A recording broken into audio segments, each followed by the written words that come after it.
जय श्री राम। आपका बहुत बहुत स्वागत है। मंगलवार को उपराष्ट्रपति चुनाव में एनडीए के उम्मीदवार सीपी राधाकृष्णन को जबरदस्त जीत मिली। इतने वोट पड़े जिसकी उम्मीद खुद बीजेपी को नहीं थी और ये बात बीजेपी नेता भी बोल रहे हैं। 452 वोटों के साथ उनकी बम्पर जीत हुई है। लेकिन अब इन चुनाव के बाद बात हो रही है क्रॉस वोटिंग की, 15 अवैध वोटों की, कि ये वोट कैसे विपक्ष से खिसक के बीजेपी के पास एनडीए के पाले में आ गए। और ये क्रॉस वोटिंग कहां से हुई है, कौन सी पार्टी में सबसे ज्यादा सेंध लगी है, अब ये बातें धीरे धीरे करके सामने आ रही है और इसकी पूरी कहानी सामने आ रही है कि कैसे विपक्ष को इतना बड़ा झटका लगा है। और ये झटका इसलिए है क्योंकि वोटिंग के दिन ही कांग्रेस की तरफ से कहा गया था कि पूरे के पूरे 315 सांसदों की इन्हें उम्मीद थी कि 315 तो वोट हमें पड़ेंगे ही, इसके अलावा हमें अगर एनडीए से भी वोट पड़ते हैं तो 324 वोट हो जाएंगे। लेकिन ये पूरे 315 भी नहीं मिले। इन्होंने चुनाव के बाद कहा कि हमारे 315 सांसद हैं और सभी ने वोट किया है, लेकिन जब नतीजा आया तो उनके पक्ष में सिर्फ 300 वोट, तो ये 15 वोट जो अवैध हुए वो इन्हीं का ही हिस्सा थे और अवैध होके ना वो बीजेपी को मिले ना इन्हें मिले, लेकिन भाजपा को फायदा कर गए और बीजेपी को अपनी उम्मीद से उलट 25 वोट ज्यादा पड़े, जिसमें ये 15 अवैध वोट भी शामिल हैं। अब इनकी खोज शुरू हो गई है और जैसा कि सामने आया है, मीडिया रिपोर्ट्स में है कि सबसे ज्यादा सेंध कांग्रेस के अंदर लगी है। इसमें टीएमसी, डीएमके, इनको लेकर भी चर्चा हो रही थी कि डीएमके में क्योंकि वो तमिलनाडु से हैं सीपी राधाकृष्णन, तो वहां सेंध लग सकती है। लेकिन यहाँ पर उनकी पार्टी में से बहुत कम वोट इधर उधर हुए हैं। यहाँ पर महाराष्ट्र से और राजस्थान से सबसे ज्यादा क्रॉस वोटिंग की बात आ रही है और उसमें भी कांग्रेस की पार्टी में बहुत सेंध लगी है। जितने भी अवैध वोट पड़े हैं उसमें मीडिया रिपोर्ट्स में सामने आया है, बीजेपी के भी कुछ नेताओं ने बात बोली है कि कांग्रेस के पार्टी में से इधर वोट पड़ा है, हालांकि टीएमसी डीएमके में से कम पड़ा है। तो अब देख लीजिए कि सोर्सेज में अगर बीजेपी के नेता बयान दे रहे हैं तो फिर उनके खेमे को तो पता ही है कि कहां से हमें वोट पड़ सकता है और इसीलिए कांग्रेस की टेंशन बढ़ी हुई है। राहुल गांधी परेशान है कि आखिर कौन है जो हमारी पार्टी में रह के सपोर्ट कर रहा है बीजेपी को, और आने वाले वक्त में भी ये हो सकता है क्योंकि ये आंकड़ा बिल्कुल स्पष्ट है। 315 की इन्हें उम्मीद थी और इनके पास 300 आए और 15 वोट अवैध हुए जो कि इनके पूरी तरह खिलाफ गया। इसके अलावा भी 14 सांसद ऐसे थे जो कि इस पूरी वोटिंग प्रक्रिया से अलग रहे, जिसमें बीआरएस, बीजेडी, अकाली दल के सांसद और 2 निर्दलीय सांसद थे जिन्होंने वोटिंग से दूरी बना ली थी। तो इसका भी कहीं ना कहीं फायदा मिला है बीजेपी को, क्योंकि आपके हटने से ओवरऑल संख्या कम हो जाती है और क्योंकि विपक्ष से हट रहे हैं तो जो इनको जो लग रहा था कि वोट हमारे पक्ष में पड़ सकता है, जो कि कांग्रेस को लग रहा था कि बीजेडी बीआरएस में से कुछ हमारे पक्ष में पड़ सकता है, वो पूरी तरह से हट गया। वो वोटिंग से ही हट गए और जो बचे हुए थे वो भी पूरी तरह इनको नहीं मिले। और इसकी कहानी देखिए, ये कल की बात नहीं है, सिर्फ इसकी कहानी कई दिनों से शुरू हो गई थी जब से बीजेपी ने उपराष्ट्रपति चुनाव की तैयारी की थी। जहां पर इंडी ब्लॉक वाले चुनाव की घोषणा के बाद, उम्मीदवार की घोषणा के बाद चुपचाप बैठ गए थे, वहीं बीजेपी ने अपनी तैयारियों की स्पीड और तेज कर दी थी। इसका जिम्मा संभाला था गृह मंत्री अमित शाह ने और यहां से देवेंद्र फडणवीस को भी एक्टिव किया गया था, क्योंकि जिन जिन राज्यों में लग रहा था कि सपोर्ट मिल सकता है तो वहां पर सपोर्ट मांगा गया। सबसे पहले महाराष्ट्र में देवेंद्र फडणवीस ने विपक्षी सांसदों से संपर्क करना शुरू किया, क्योंकि महाराष्ट्र के भी गवर्नर रहे थे सीपी राधाकृष्णन, तो ऐसे में उन्हें सपोर्ट मिल सकता था और उद्धव ठाकरे की पार्टी ने भी उनको शुभकामनाएं दी थी। और यहाँ से उनकी पार्टी में अगर देखें तो आजकल प्रियंका चतुर्वेदी जो है वो भाजपा के बड़ा करीब नजर आ रही हैं। पीएम मोदी से भी मुलाकात की थी उन्होंने, तो उनके भी सुर बदलते हुए दिख रहे हैं।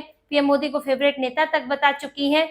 शरद पवार की पार्टी जो अभी उसका भी ढुलमुल रवैया है, और इनकी पार्टी को देवेंद्र फडणवीस ने फोन करके समर्थन मांगा था। उद्धव ठाकरे से भी बात की थी, शरद पवार से भी बात की थी और अमित शाह ने भी, गृह मंत्री अमित शाह ने भी शरद पवार से फोन पर बात की थी, उन्हें समर्थन देने के लिए कहा था।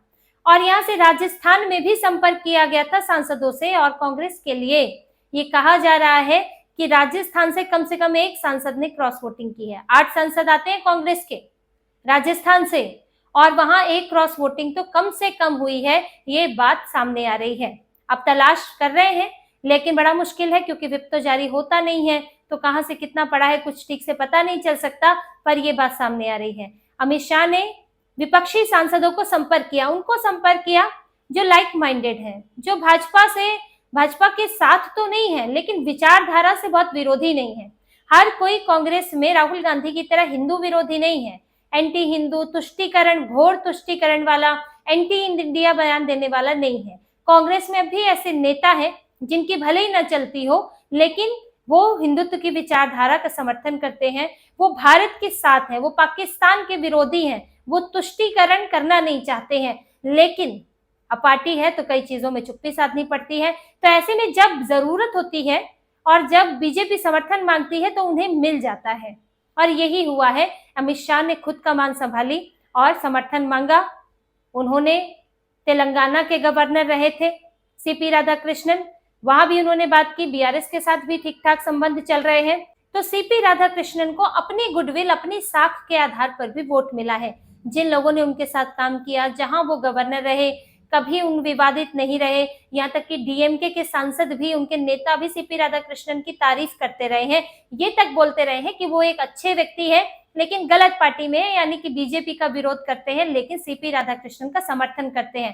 तो अपने व्यक्तित्व के कारण, अपनी राजनीतिक उनका करियर रहा, जिस राज्य में रहे वहां जो अपने संबंध रहे, उनके कारण भी उन्हें वोट पड़ा, और उसमें उनको देखते हुए अमित शाह का फोन गया तो फिर समर्थन उनको जबरदस्त मिल गया। और दूसरी तरफ आप देखिए इंडी गठबंधन में क्या हुआ है। कांग्रेस के अंदर खासतौर से पहले बात करते हैं, कांग्रेस में विरोध करने वालों की वोटिंग में, क्रॉस वोटिंग करने वालों की कमी नहीं है। अब देखिए शशि थरूर साफ तौर पर है कांग्रेस के साथ तनातनी चल रही है। अब उन्होंने वोट तो डाला है, किसे डाला होगा ये तो कांग्रेस से भी नहीं बोल सकते हैं कि कांग्रेस को वोट डाला होगा, तो ये तो शशि थरूर जानते हैं कि किसे वोट डाला है। अब मनीष तिवारी वो खुद विरोध कर चुके हैं, वो साफ कह चुके हैं मौका नहीं मिलता है, और उन्होंने भी वोट डाला। अब किसे डाला? कई और सांसद हैं जो कि कांग्रेस के रणनीतियों से सहमत नहीं है, और राहुल गांधी जिस तरह से पुराने नेताओं को बाहर कर रहे हैं, लंगड़ा घोड़ा, शादी का घोड़ा, बारात का घोड़ा, जिस तरह से बोलकर उनकी बेइज्जती कर रहे हैं, तो कई लोगों को ये तरीका पसंद नहीं आ रहा है। खुलकर विरोध करना संभव नहीं होता है लेकिन आप बैकडोर से तो विरोध कर ही सकते हैं, और यही विरोध होता है कि आपने दिखा दिया कि राहुल गांधी का नेतृत्व ठीक नहीं है, राहुल गांधी के नेतृत्व में विपक्ष जो है एकजुट नहीं है। तो इनकी पार्टी में इसीलिए अलग अलग जगहों से सेंध लगी है, महाराष्ट्र से भी कहा जा रहा है, राजस्थान से भी कहा जा रहा है, और ये जो इनके केरल के सांसद हैं, अब उनका तो खुल्लम खुल्ला जो है झगड़ा चल रहा है। तो ये कांग्रेस के लिए बड़ी मुश्किल खड़ी हो गई है। वहीं दूसरी पार्टियों की बात करें तो आम आदमी पार्टी में स्वाति मालीवाल ने तो बिल्कुल विरोधी रुख अपनाया है, वो तो साफ एनडीए के समर्थन में है। राघव चड्ढा भी आजकल जो है अच्छे संबंध तो चल नहीं रहे केजरीवाल के साथ, हो सकता है कहाँ वोट दिया है, वोट तो देने आए थे। अब इनके अलावा उद्धव ठाकरे हैं, उनकी पार्टी में भी, इनका तो मैं पहले जिक्र कर चुकी हूँ कि उनके तरफ से भी समर्थन गया होगा, क्योंकि व्हिप जारी नहीं हुआ था तो उनके सांसदों की मर्जी थी कि वो किसे वोट करें। तो दूसरी पार्टियों में भी सेंध लगती हुई दिख रही है, लेकिन जैसा कि बताया जा रहा है कांग्रेस में सबसे ज्यादा सेंध लगी है, और कांग्रेस ही देखिए जो कहती थी, जो पूरा विपक्ष एकजुट है, विपक्ष की संख्या बहुत ज्यादा है, यहाँ पर सरकार तो हम ही चला रहे हैं, विपक्ष में रहकर हम ही सरकार चला रहे हैं, लेकिन वही कांग्रेस अपने लोगों को साथ में नहीं रख पाई। राहुल गांधी उनका नेतृत्व ठीक से नहीं कर पाए, वरना तो क्रॉस वोटिंग इतनी ज्यादा नहीं होती। आखिर राहुल गांधी ने क्या किया? देखिए उपराष्ट्रपति चुनाव से पहले गायब हो गए, मलेशिया चले गए, यहाँ पे भी सुदर्शन रेड्डी जाकर खुद ही लालू यादव से मिल रहे हैं, अपना वीडियो जारी कर रहे हैं, अपना एक्स पर पोस्ट कर रहे हैं, लेकिन उनको मदद कौन कर रहा है? कौन था साथ में? क्या राहुल गांधी ने फोन किया भी सुदर्शन रेड्डी के लिए? किसी से समर्थन मांगा? एनडीए के किसी सांसद से मांगा? आप अपनी पार्टी के सांसदों से बात करते हैं, अपनी पार्टी और विपक्ष में दूसरी पार्टियां हैं, आप उनसे बात कर भी रहे होंगे, मल्लिकार्जुन खड़गे बात कर रहे होंगे या कोई और बात कर रहा होगा, लेकिन क्या आपने एनडीए के सांसद हैं, क्या उनसे समर्थन मांगा? ऐसी कोई खबर नहीं आई है, ऐसी कोई बात सामने नहीं आई है। जबकि अमित शाह को लेकर ये बात सामने आई है कि उन्होंने विपक्षी दलों से फोन करके, पर्सनली रिक्वेस्ट करके समर्थन मांगा है।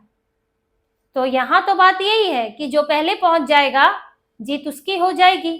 और राहुल गांधी मलेशिया में आराम कर रहे थे, या फिर कुछ और उनकी ऐसी बैठकें थी जो सार्वजनिक नहीं की जा सकती हैं, लेकिन इसका नुकसान तो हुआ है। आपने सिर्फ कैंडिडेट उतारा लेकिन एकजुटता नहीं दिखाई।